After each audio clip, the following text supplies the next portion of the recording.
You smell like a bus stop. I am not going to take it with you standing here. Side door, around the corner, now! The black woman in the navy blouse did not move. Her hand rested flat on a folder. She lifted her eyes to the clock above the elevator bank. 9:32. What is your name, sweetheart? Loud! The receptionist laughed a short, bright sound as a coin dropped on tile. What are you going to do? Report me? The black woman did not blink. No. I want to know which name to write down when the federal agents ask me who was working the front desk this morning. The clock kept ticking. The HVAC kept humming. Somewhere on the 18th floor, a phone began to ring and would not stop.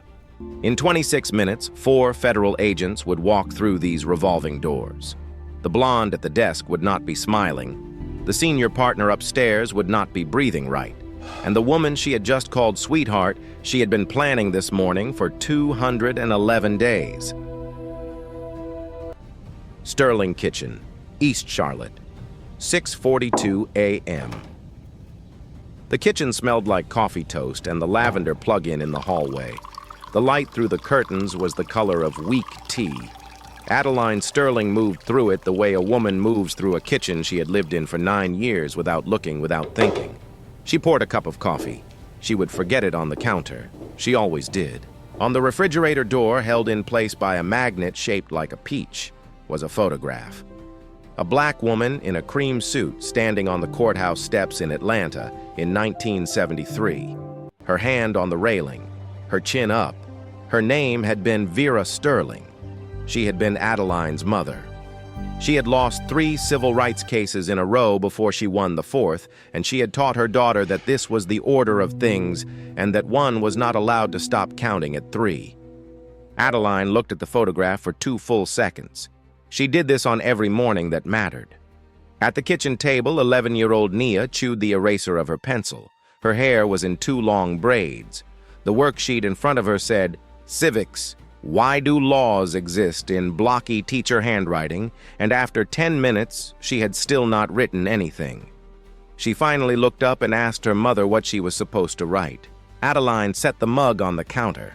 She thought about it slowly, the way she thought about everything she gave to her daughter, as if her words were a kind of inheritance you did not hand over carelessly.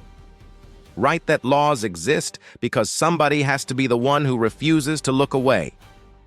Nia tapped the pencil against the paper and frowned. She said it was too long for one line. Then make the line longer, baby. Nia sighed the sigh of an 11-year-old who has been told things her whole life that her teachers were not yet ready to hear and bent her head to the page. Adaline watched the braids swing forward. She allowed herself 3 seconds of that, and then she made herself look out the window. Through the glass, past the neighbor's hedge, past the mailbox, a black sedan sat parked at the curb. Same place as yesterday, same place as the day before. Adaline had run the plates on the first morning. The car was registered to a logistics subsidiary owned by the husband of a woman named Eleanor Vance. She had not told her daughter any of this. She would not be telling her daughter any of this.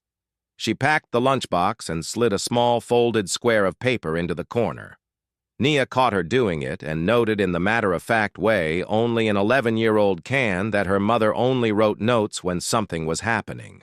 Adaline closed the lunchbox lid carefully, taking the second she needed to find her face. Just for today, sweetheart. Don't open it until lunch. Promise me. Nia studied her with a clarity Adaline had never quite gotten used to. Then she promised. Inside the folded paper in Adaline's small, even handwriting, today might be a strange day.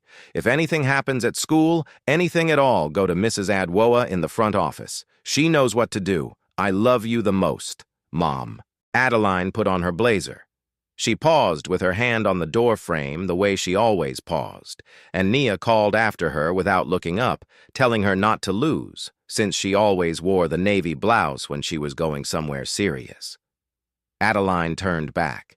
The kitchen was warm and ordinary behind her, and her daughter's braid was bent forward over the paper, and for just 1 second the heat behind her eyes tried to come up.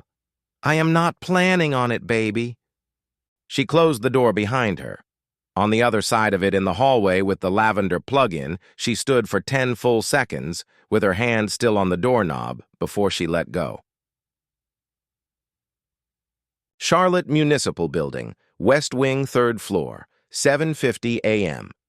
Adaline's office had no nameplate. There was a reason for that. The Office of Public Integrity reported directly to the city manager and was specifically structured to operate without external visibility. She unlocked the door, stepped inside, and locked it again from within. The safe behind her desk was a real safe. She entered the combination from memory. Inside, a USB wrapped in blue tape. A navy folder slim, holding only what she wanted Eleanor Vance to see today. A second folder, the color of wet sand, thick the one already in the U.S. Attorney's hands since Tuesday. And on the bottom shelf, a single closed manila folder labeled Project Lighthouse. She had finished it months ago. She kept it where she could see it the way some women keep wedding rings or daughters' baby teeth, not for the use of it, but for the knowledge that the work had been done. She took the USB and the Navy folder. She locked the safe and tested the door twice. Then she did the thing she did on every morning that mattered. Unplugged the network cable, powered down the desktop, locked her work cell phone in the bottom drawer. She took out a second phone burner, no contacts, no apps. The most recent saved message was 3 letters long from 3 days earlier. Set. It was from Devon Park. 29 years old. Junior accountant on the 18th floor of Vance Holloway Capital Partners. He had been Adaline's eyes inside that building for 4 months. He was this morning the most frightened person in the city of Charlotte. She typed a short instruction. Mr. C. North Stair 17, wait for green. She sent it. Devon would forward it to Owen Calloway, who was already on the 17th floor, one below Vance Holloway's partner suite, drinking coffee from a paper cup and waiting for an instruction he had been waiting 14 months to receive. She set the burner face up. She watched the screen. She waited for confirmation, 3 letters back the same word. Set. The reply did not come. She watched for 2 minutes. 3. 5. The protocol called for confirmation in 90 seconds. She had been waiting almost 6. Adaline rested her hand on top of the burner. She felt her own pulse against the plastic and made it slow down. The entire plan, depended on Owen being in position by 9:55. If Devon had panicked, if Devon had been intercepted or seen by the wrong partner or simply frozen at his desk because his nerve had finally broken, then Owen was sitting alone with no signal, and the trap that was supposed to close on Eleanor Vance would close on nothing. She picked up the burner and started typing the abort message, the one she had pre-written for exactly this contingency. Her thumb hovered over send. The phone vibrated. Set. A second message followed 8 seconds later. Sorry. Stairwell. Bathroom. Couldn't breathe. Adaline closed her eyes. She did not sit down. Sitting down would have meant admitting how close it had been. She deleted the abort draft and replied with one word. Breathe. She slipped the burner into the inside pocket of her blazer. Beside it, she placed her city badge unclipped from her lanyard deliberately so that no one at Vance Holloway would see it before she chose to show it. She did not want anybody at Vance Holloway to know who she was when she walked into their lobby.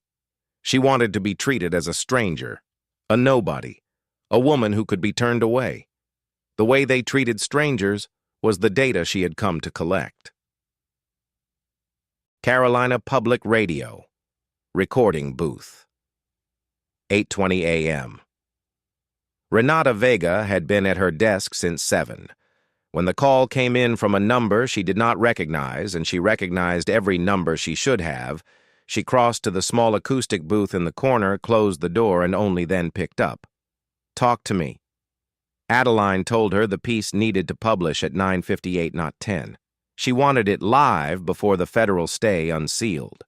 Renata let 2 seconds pass. She tapped her pen against her teeth, a habit Adaline had teased her about for 4 years. 2 minutes early? Why 2? Because Eleanor Vance refreshes 3 news sites every 6 minutes when she is anxious. I want her to see the headline before the stay unseals, not after. I want her to know the story is gone before she understands the contract is dead. Renata told her flatly that this was theatrical. Adaline closed her eyes. She let the silence sit for one beat long enough that Renata understood the answer would not be theatrical. That is necessary, Renata. She has spent 26 years being the smartest person in every room. I want her to feel the floor go out from under her in the order I choose. Renata pressed her hand flat against the booth's acoustic foam. She asked what Adaline was going to do if they pulled a card she had not planned for. Adaline's voice did not rise. It did not fall. Then I deal with it when she plays it. I do not have a contingency for every move she has, Renata. I have a contingency for most of them. The plan is that I am faster than her. We will find out today whether that is true. Renata did not answer right away. They had been friends long enough to skip the goodbye, and after a moment she just said the time again. 9:58. The line clicked. Adaline put the phone down. A coffee cart. Tryon Street. 9:14 a.m. Stavros had been selling espresso from the same corner for 19 years. He knew the regulars, bankers, paralegals, city employees, the homeless gentleman named Royce, who came by every morning for the coffee Stavros pretended he was not giving away for free.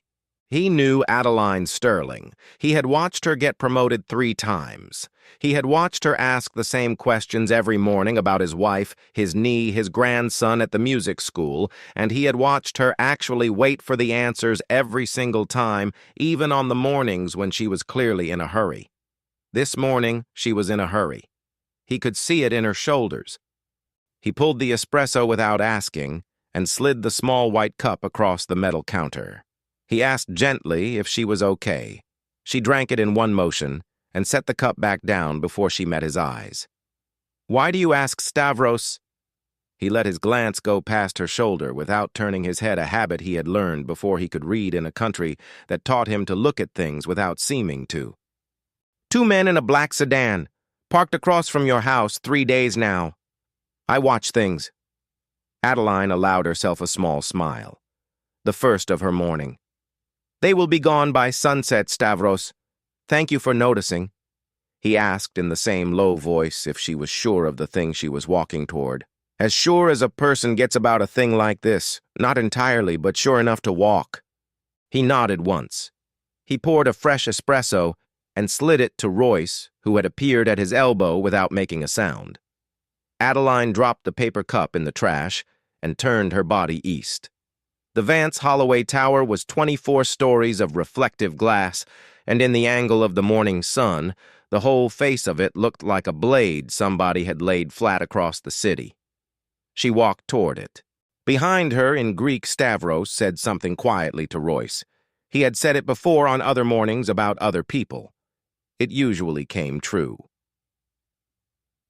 Vance Holloway, Capital Partners, Lobby, 9:28 a.m.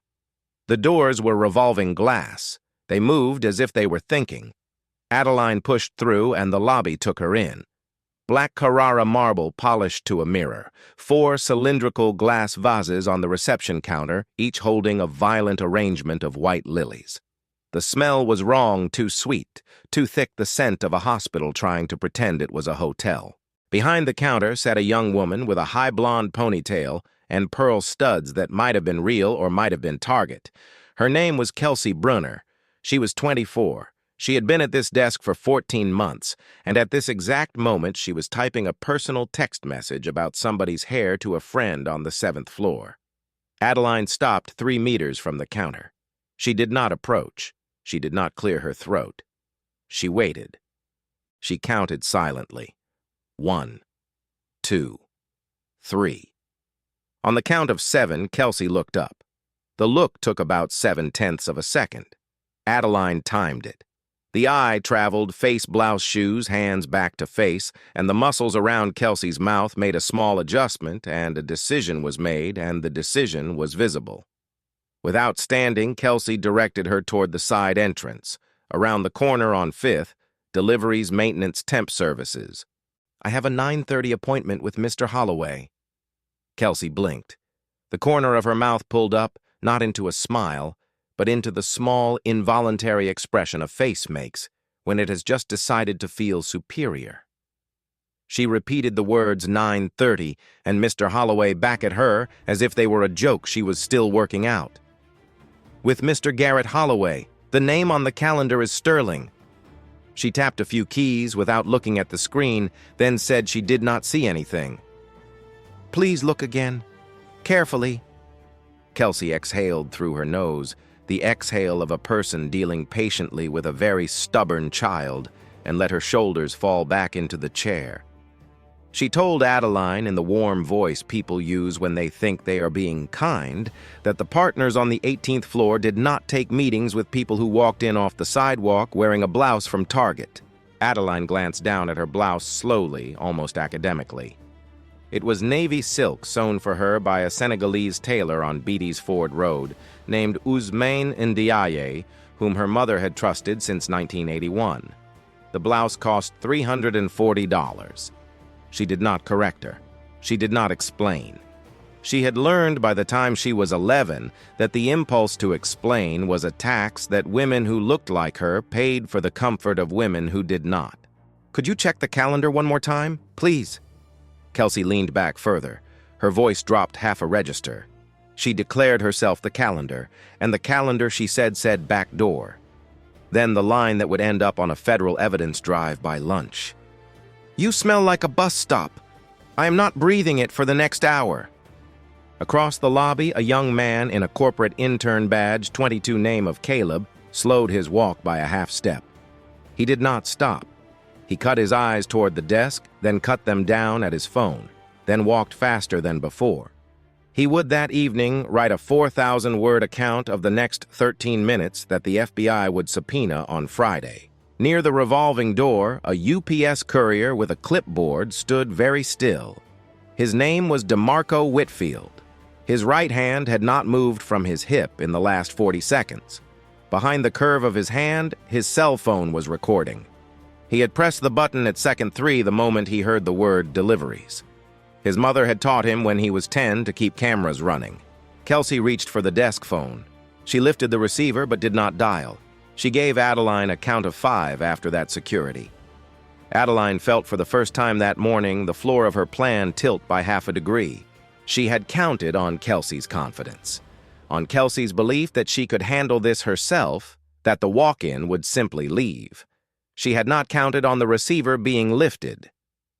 Building security at Vance Holloway was a contracted firm 90 seconds away with a policy of physical removal.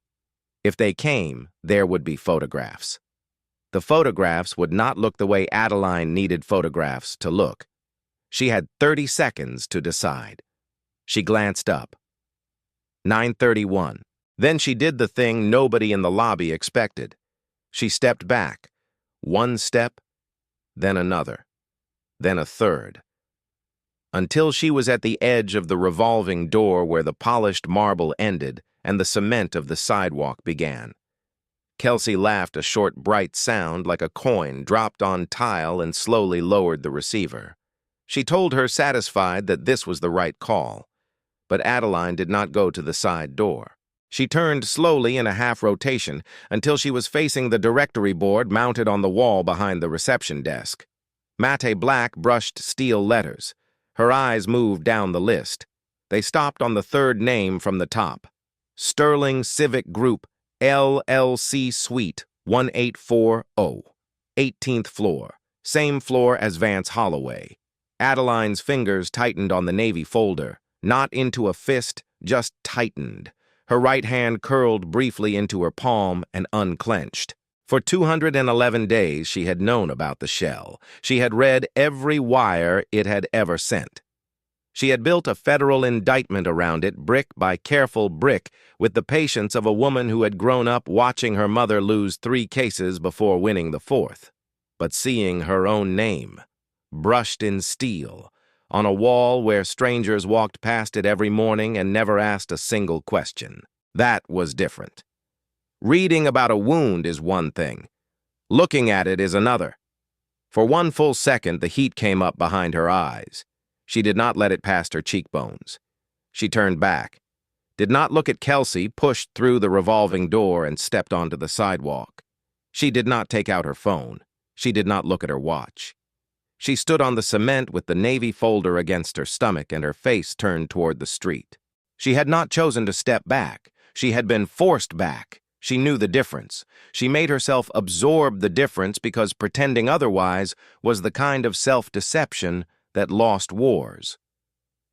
Garrett Holloway came down 4 minutes later. 18th floor, partner conference room, 9:34 a.m. 3 things happened in the conference room above her. Garrett's assistant Priya Subramanian called the front desk. The line rang. Nobody answered. She called again, then a third time. By the 4th call, she was standing. She walked to the conference room, knocked twice, and opened the door without waiting. She told them the 9:30 had not arrived and the desk was not picking up. Garrett looked at his watch. He was 58. His tie was charcoal, his suit a quiet gray, his hair silver at the temples, in the way men of his bracket cultivated as a kind of uniform. Eleanor Vance, in the chair beside him, did not look at her watch. She did not look at the door. She lifted a porcelain cup of tea, black, no sugar, sipped from it once slowly, and set it back down on its saucer without making a single sound. She told Garrett very softly to go down. Bring her up, be charming, then let her handle the rest. Garrett stood. He buttoned his jacket. He buttoned it again because the first time his hand had not been quite steady. He walked to the elevator without saying anything else. The elevator doors opened. Garrett crossed the marble in 8 long strides past the desk and turned back as if remembering something. Brunner. Kelsey looked up. The smile was still on her face, the same one she had been wearing for 10 minutes. She had not yet understood that the smile was a thing that could be taken from her. She started to explain about the walk-in. What did you say? It was not a question. It came out of his mouth as small, flat objects placed carefully on the marble between them. Kelsey's smile faltered. She still believed he was going to side with her. She tried again, said she had checked, said the woman did not have an appointment, said she did not really look like Stop Talking Brunner. He did not raise his voice. He did not need to. Caleb the intern, now pretending to read a newspaper, looked up. DeMarco the courier slid 1 inch closer to the wall and angled the camera by another 2 degrees. Garrett pushed through the revolving door. The door, for the first time in its day, moved with what appeared to be reluctance. Adaline stood on the sidewalk facing the building, hands quiet on the folder. He stopped 2 feet from her. His voice was the voice of a man trying to perform calmness while doing math very quickly in his head. He apologized. He said it had been a misunderstanding. He asked her please to come up. Adaline let his words rest on the cement for a moment. She did not answer right away. She looked past his shoulder through the glass of the revolving door at Kelsey behind the front desk. Kelsey had stood up. Kelsey's hands had begun to shake. Mr. Holloway, she brought her eyes back to him. Your receptionist did exactly what your firm trained her to do. Before you call this a misunderstanding, think carefully about which version of the story you want to be telling when somebody asks you about it later. He opened his mouth. She cut him off gently. Take me up. The clock is running. In the elevator, Garrett tried twice to say something. Both times, Adaline raised her hand in a small, flat gesture, don't. He stopped. The car hummed. He stood opposite her. The LED panel above the door reflected on his forehead. A bead of sweat had gathered at the edge of his hairline. He did not lift a hand to wipe it away. Adaline studied the reflection of her own folder in the polished steel of the elevator wall.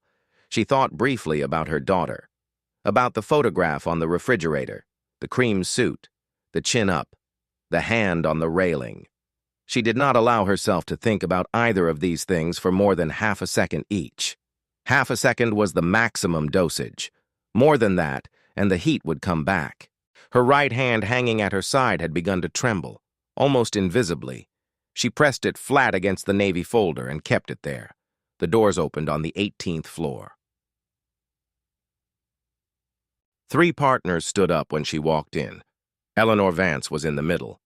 Eleanor was 63. Cream silk blouse, charcoal pencil skirt. Silver hair in a short artistic crop she paid a stylist in Soho to maintain on her quarterly trips to New York. She sat on the board of the Charlotte Symphony. She had endowed a scholarship for young black women entering law school at Howard. The previous Tuesday, she had posted a 4-paragraph reflection on LinkedIn titled "The Silent Burden of Women of Color in Finance and What Allies Must Do." The post had received 943 reactions. She was in the city of Charlotte, the cleanest face that corruption had managed to construct in 26 years. She extended her hand. The handshake lasted half a second longer than it should have, and her left hand briefly settled on top of their joined hands, a gesture meant to convey warmth, but which violated the unspoken physical boundary of a first meeting between strangers.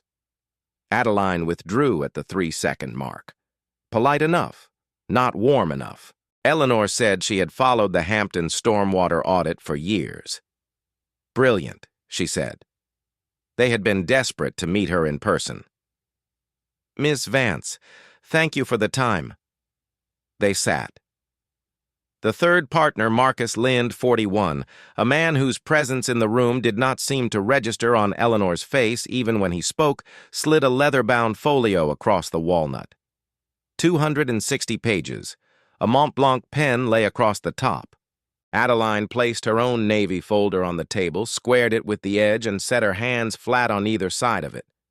A habit she had when she knew a conversation was being recorded, and Eleanor's office she was certain was being recorded right now. By Eleanor. For Eleanor's purposes. Eleanor pointed her to page 14, an administrative initial. Pure formality, dear. Adaline turned to page 14. She did not pick up the pen. A formality with a $240 million release attached to it. Eleanor smiled the smile of a woman who had decided to forgive Adaline in advance and observed that the largeness of a number did not itself constitute a problem. "That is something I would like to discuss before I sign." The clock above the conference room door read 9:47. Auto-execute was 13 minutes away. Eleanor knew this. Eleanor had written that clause herself 3 months ago with a junior associate who had not asked questions. Adaline opened her own folder. "Before I sign anything, I would like to discuss Appendix C, page 47. Garrett's shoulders rose by about a centimeter. Eleanor did not move at all. "Sterling Civic Group, LLC, $312,000 in invoices last quarter. Listed as your firm's primary minority subcontractor on the water infrastructure package." Eleanor inclined her head, encouraging. "I have never heard of them." The silence that followed was not the silence of surprise. It was the silence of a woman who had rehearsed exactly this moment for 6 months and was now allowing herself the small luxury of taking her time. Eleanor lifted a single sheet from her folio. She slid it across the walnut slowly, the way a chess player slides a piece they have been planning for several moves. She said it was odd. She said Sterling Civic Group had been registered in 2021 using Adaline's legal name and her prior address on Pemberton Road.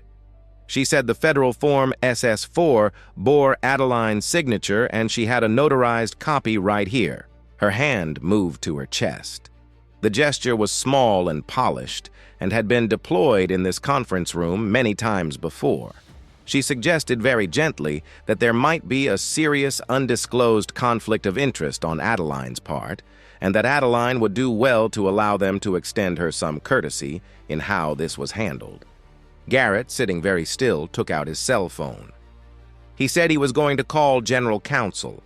Out of an abundance of caution, he added building security as well. This was the moment Eleanor Vance believed she had won. She had been a senior managing partner for 26 years. She had outlasted 3 U.S. attorneys, 4 state regulators, 2 SEC inquiries, and a divorce in which her ex-husband had been the one who needed protection. She believed with the certainty of a woman who had been mostly right for a long time that she was the smartest person in any room she sat in. She was almost always correct. This morning, she was not. Then, 7 months earlier, 11:14 p.m. The office was dark except for the lamp on her desk. Adaline was reading a routine quarterly subcontractor utilization report from Vance Holloway. Her eyes moved down the page. They stopped. A name, a line of text, 6 words, 3 numbers, an address. Sterling Civic Group, LLC, 2113 Pemberton Road. She read the line 3 times. She did not blink. Then she stood slowly the way a woman stands when she does not want her own body to know yet what she is about to do, and walked to the file cabinet against the back wall. She pulled out a thick manila folder labeled Personal Tax Records 2018 and removed the closing documents on the small house she had sold the year Nia turned 4. The address printed on the deed, 2113 Pemberton Road. She returned to her desk. She did not cry. She did not call her mother. Vera Sterling had been dead for 6 years, and Adaline had never wished her mother were alive more than she did in this exact 30-second window. She did not call Renata. She did not call anyone. She opened a new Excel file. She named it Project Lighthouse, and she began to count. Back to the conference room. 9:53 a.m. Adaline reopened the Navy folder. She moved without hurry. Ms. Vance, may I see the signature you have on file? Eleanor pushed the notarized copy across. Adaline looked at it for 3 full seconds and nodded once, the nod of a woman confirming something she had suspected for a long time. That is my signature. From a procurement evaluation form your firm submitted to my office in 2019. It was lifted, scanned, and reapplied to a federal LLC formation document in 2021. Eleanor told her evenly that this was a serious accusation. It would be, if I were guessing. Adaline removed a single sheet from her folder, a printed enlargement, color-corrected, of a signature. She placed it in the middle of the conference table. Look at the base of the first letter. Eleanor did not lean forward. She did not have to. Garrett did. Marcus did. Both of them saw it at the same moment. At the base of the capital S, the first S in Sterling, there was a small round dot of blue ink, the size of a pinhead, perfectly circular. The kind of dot a fountain pen leaves when its owner is in a hurry and the nib touches paper a half-second before the rest of the hand follows. Adaline removed 3 more sheets. The original Form SS4, a wire authorization slip from the previous quarter, a purchase certificate for a piece of waterfront property on Lake Norman held in the maiden name of Eleanor Vance's husband's mother. Every document. The base of the first capital S. The same round dot of blue ink, same size, same position. Adaline's voice did not change pitch. Every document Sterling Civic Group has ever filed in 4 years carries my signature from a single 2019 photocopy. 47 wires, 12 tax filings, 3 leases. Your forger never made a fresh signature. She let the words settle for 1 beat. They just kept reusing the same scan for 4 years across $47 million. The room was quiet enough that the air handler in the ceiling clicked once softly, and 3 of the 4 people at the table heard it. And the lake house, Ms. Vance. Page 11 of Section 3. Title held in your husband's mother's maiden name. Purchased in cash. From an account that traces back through 2 intermediate shells to a Sterling Civic Group invoice paid in March of 2022. Adaline lifted her eyes. She allowed herself a small smile, short, thin, only for 1 second. The FBI Charlotte Field Office filed an affidavit on this on Tuesday. The U.S. Attorney for the Western District reviewed it Thursday. There is a court-ordered emergency stay on this contract, filed at 6:47 this morning, sealed until 9:59. She glanced up at the wall clock, 9:58:38, which is in 82 seconds. Eleanor Vance did not surrender. She was not the kind of woman who surrendered. She was the kind of woman who, when cornered, became more dangerous, not less. She placed both hands flat on the walnut, fingers spread, palms down. She did not look at the documents Adaline had laid out. She did not look at Garrett, who had begun to weep silently, actual tears sliding down his face without seeming to be aware of it. She did not look at Marcus, who had gone the color of paper. She looked only at Adaline. When she spoke, her voice was so quiet that Adaline had to focus to hear it. "Adaline, I would like you to think for a moment about your daughter." The room did not move. 11 years old. You know what 11-year-olds need. They need their mothers to be careful. The world is full of careless drivers, careless strangers, careless coincidences. I am not threatening anything, dear. I am simply observing that some of us in our positions must protect what is precious. Eleanor's hands lifted from the table. She placed them neatly in her lap. From everybody. There was no text, no email. No recording of these words that would survive the next 30 seconds. Eleanor's office system would 3 minutes later develop an unfortunate technical failure that would erase the last 7 minutes of audio. This is how a real predator operates, not in writing, not in pixels, in voice and silence only. For one moment, just one, Adaline did not move because she could not. She had been told by Special Agent Beatrice Ortiz that the asset watching her daughter would be picked up at exactly 9:47. She had received no visual confirmation. The plan called for Owen Calloway to walk into the conference room at 9:58 with the body camera feed playing on his laptop. It was now 9:59 and 7 seconds. Owen was not in the room. The door was closed. Adaline was alone with the woman who had just spoken about her daughter. She felt not panic, something colder. The narrow black space inside her chest where panic would have been if she had allowed it. Her voice when she spoke caught very slightly on the first syllable. She did not try to hide it. Hiding would have been worse than letting it through. "Say it again, Ms. Vance." She paused. She made her hand release the edge of the navy folder. "Out loud, just to be sure I heard you correctly the first time." Eleanor's left eye narrowed by perhaps 1 millimeter. It was the only reaction her face permitted itself. She did not say it again.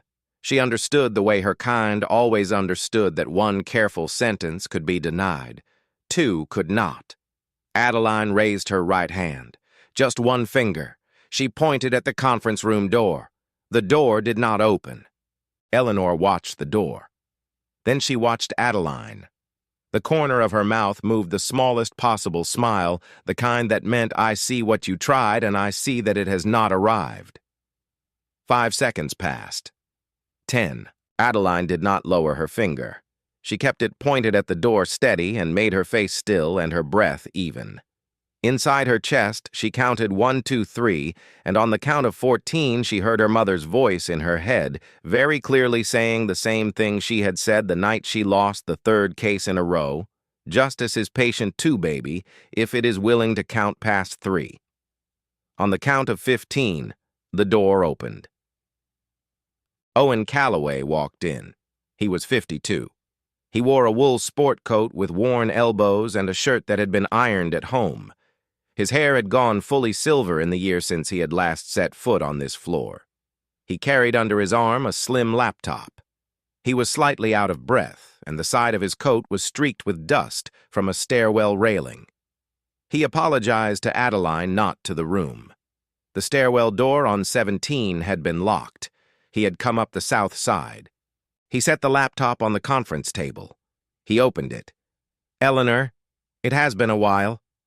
Eleanor's face did not move, but a single vein at her left temple began to pulse small and rhythmic in a way that nobody in the room had ever seen before. Garrett saw it. Marcus saw it. Owen saw it. On the laptop screen, a live video feed. The body camera of an FBI special agent transmitting from a parking lot adjacent to Dawson Elementary School. In the frame, a woman with dark brown hair in a navy blazer was being pressed gently against the side of a black sedan by 2 uniformed officers. Her hands were behind her back. Owen turned the screen so Eleanor could see it directly. Federal task force took your asset at 9:47 Eleanor, 40 seconds after Director Sterling activated the wire freeze. We have had a tail on your tail for 3 weeks. He paused just briefly to let her see what was on the screen. Same ink blot on her wire authorization. Adaline finally turned her head. She looked at Eleanor directly for the first time since they had sat down. The black space in her chest was beginning to warm again. She did not let her relief into her face. I want you to know something, Ms. Vance. She waited until she had Eleanor's eyes. The reason I let your receptionist talk to me the way she did this morning. The reason I waited on the sidewalk for 10 minutes instead of coming up here at 9:30. Was that every second I stood out there the wire freeze had more time to lock in? Every second your firm humiliated me, your money got further from your hands. She picked up the Mont Blanc pen from the top of the unsigned contract. She turned it once between her fingers and slid it into the inside pocket of her blazer alongside the burner phone and the city badge. Thank you sincerely. I will be keeping this. 5 months earlier, a bakery in Davidson, North Carolina. 3:40 p.m. The office was on the second floor above a bakery. The smell of cinnamon came up through the floorboards in slow waves. There was a single ficus tree in the window, and it was thriving. Renata Vega had brought Adaline. Owen Calloway opened the door himself. He looked at Adaline. He did not say anything for a long time. 2 tears came down his face, not sobbed, not performed, just there, and he wiped them away with the back of his hand. He told her finally that he was sorry it had taken him so long. He had known about the shell. He had left when they fired the second junior accountant for asking questions about the Pemberton Road address. He had thought leaving was enough. It hadn't been. He should have come to her 14 months ago instead of filing a sealed complaint that the state ethics office had sat on like a hen on an egg that was never going to hatch. Adaline looked at him for a long moment. She did not forgive him. She did not punish him. You are here now, Mr. Calloway. That is what matters today. We have work to do. 5 people in the elevator. Adaline, Owen, Garrett, Eleanor, Marcus. Garrett had stopped weeping. He stood opposite Adaline, now hands at his sides, palms damp. He did not try to speak again. Eleanor faced the polished steel of the elevator wall. She lifted one hand and adjusted a single strand of silver hair behind her ear. It was a precise gesture, the gesture of a woman who had spent her entire adult life being looked at and who was not going to give up the discipline of being looked at, well, even now. She spoke once so softly that only Adaline heard her telling her she had been played. Adaline did not turn her head. She watched the floor numbers descend. 16, 15, 14. No, Ms. Vance, I let you play yourself. There is a difference, and you will have time in the years ahead to think about what that difference is. The numbers kept falling. 12, 11, 10. Adaline kept her hand on the navy folder flat and steady, and inside her chest very privately, she allowed herself to acknowledge for the first time all morning that she had been afraid.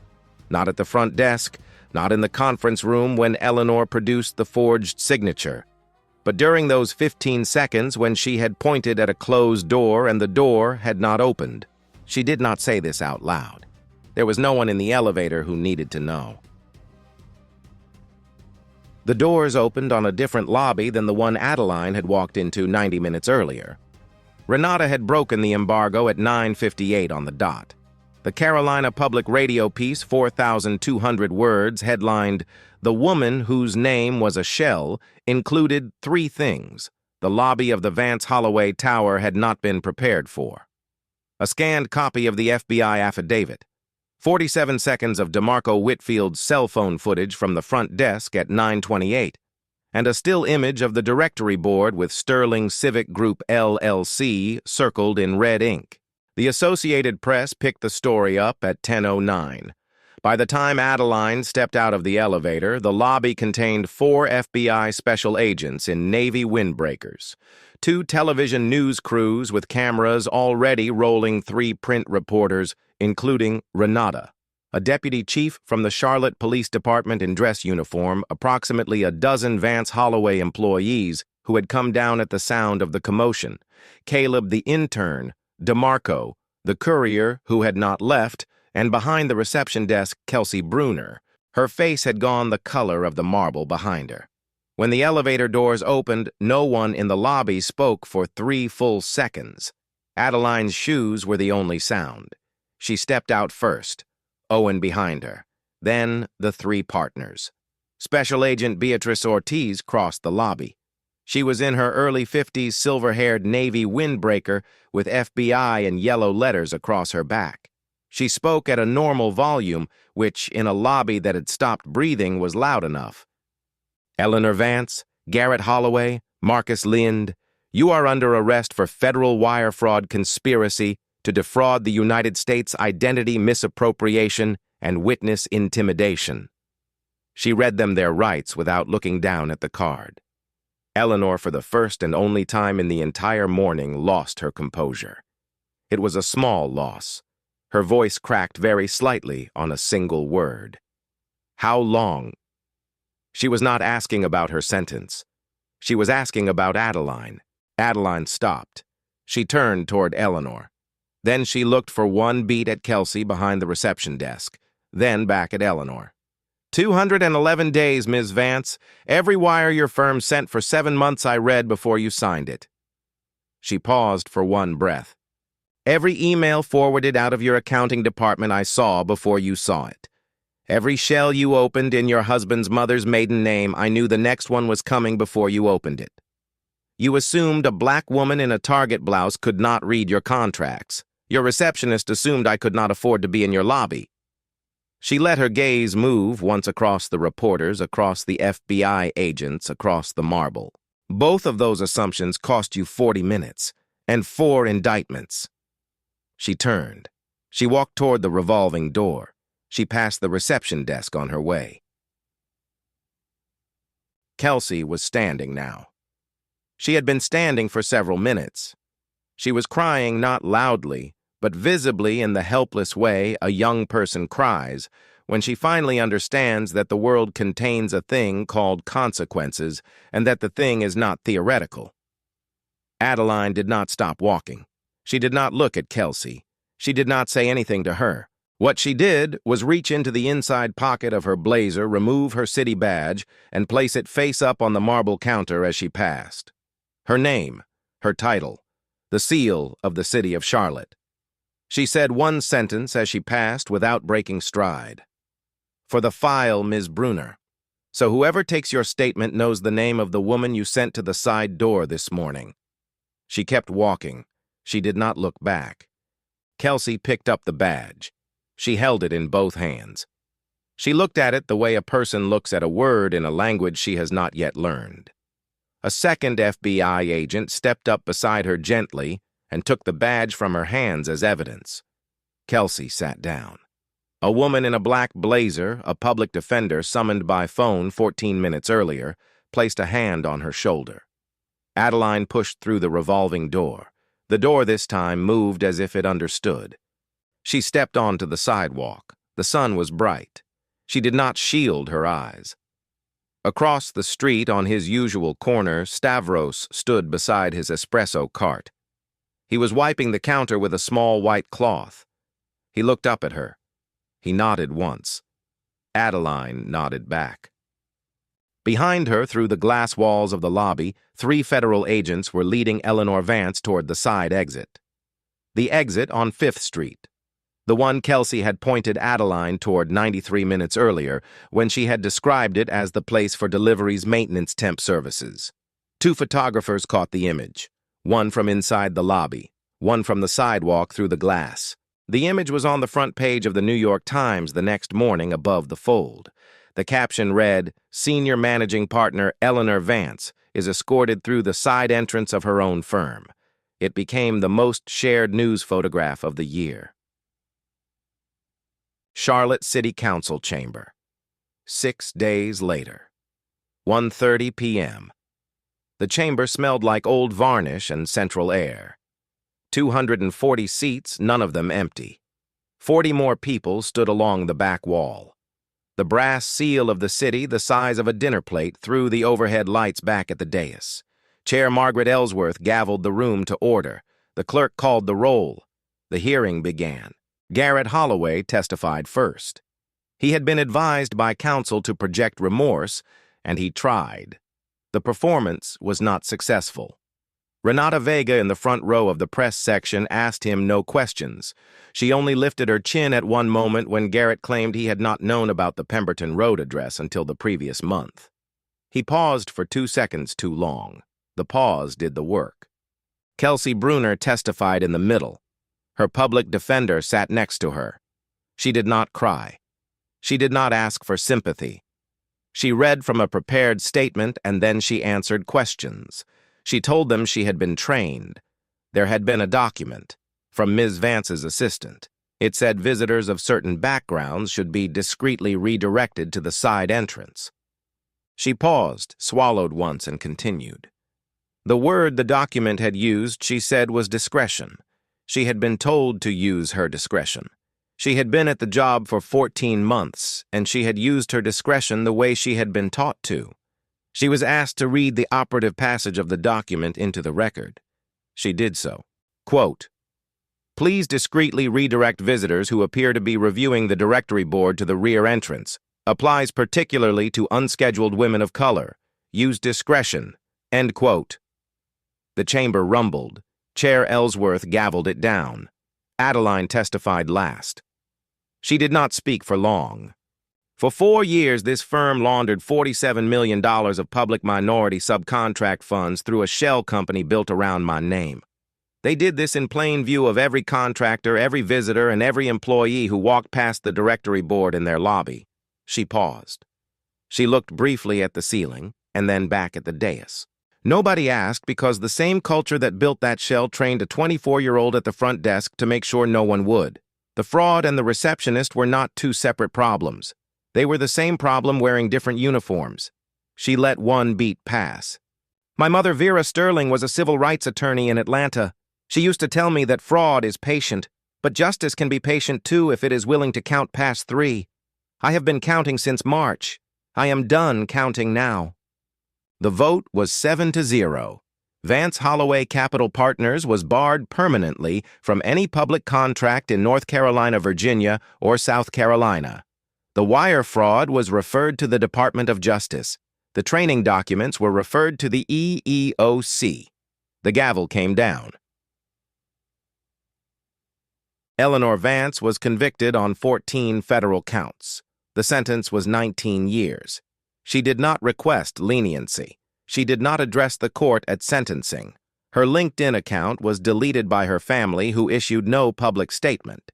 Garrett Holloway pled 9 years. Marcus Lind pled 6 years. Vance Holloway Capital Partners filed for Chapter 11 on day 17 after the counsel hearing and was acquired by an Atlanta competitor for $1 and the assumption of certain liabilities.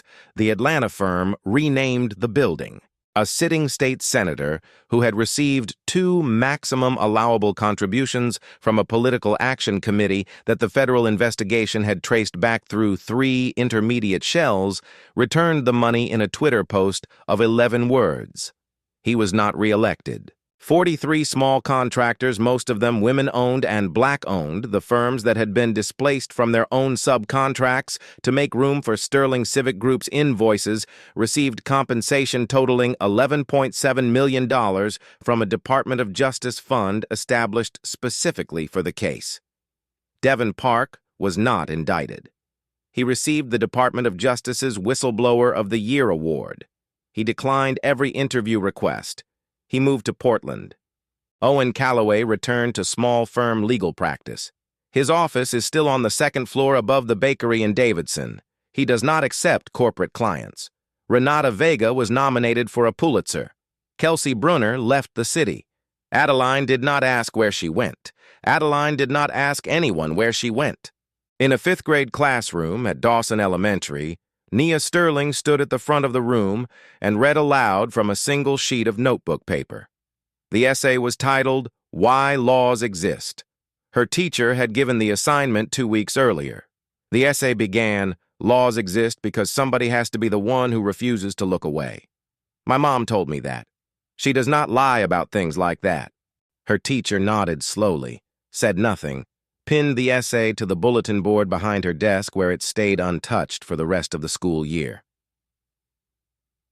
4 months after the lobby, the same building, the same revolving door, the same black Carrara marble, but the 4 glass vases of white lilies were gone. In their place on the reception counter sat a small bonsai tree in a clay pot. It was a juniper. It needed sunlight, and the receptionist had positioned it where it would receive sun for 4 hours a day. The directory board had been replaced. The new one was matte black with brushed steel letters. The third name from the top in slightly smaller font read, "Sterling Public Integrity Group Suite 1840. The receptionist behind the counter was a young Latina woman in a navy blazer. Her name was Yamile Cordero. She was 26. Adaline had interviewed her personally twice, 90 minutes each time. On her desk sat a small framed photograph of her 8-year-old brother who was in 3rd grade and a handwritten note clipped to the corner of her desk pad. The note said, "Everyone gets the front door, every time. No exceptions. A.S." At 7:55 in the morning, the revolving door turned. Adaline Sterling stepped into the lobby. She wore a navy silk blouse from Usmain Ndiaye's tailor shop on Beatty's Ford Road, and her city badge was clipped where it should have been all along to the lapel of her blazer. Yamile looked up and smiled. She asked how Nia's reading project was going. Adaline paused at the desk. "She finished the chapter last night. She wants to read the next one to me on Sunday." Yamile told her to pass along "well done," and Adaline said she would. She walked toward the elevator. The doors opened before she reached them. She stepped in. The doors closed behind her. Upstairs on her own desk, beside a clay pot of bonsai cuttings she had brought up from the lobby that morning, sat a single closed manila folder. The label on the tab read, "Project Lighthouse." She had finished it months ago. She kept it where she could see it. 4 months ago, a receptionist had told a black woman in a Target blouse that the back door was around the side. The black woman had walked out. She had not slammed the door. She had not raised her voice. She had walked 4 blocks back to her own office, signed a court-ordered freeze on a $240 million contract, and waited for the building to come to her. Then she bought it. Some people inherit power, some people change what power is for. And the next time a woman walked into that lobby with a navy folder under her arm, a woman the system had been trained very carefully to dismiss, she was going to be greeted by name, because somebody had decided she would be. If you have ever been told to use the back door, like, subscribe, and tell me what you built instead. I read every comment.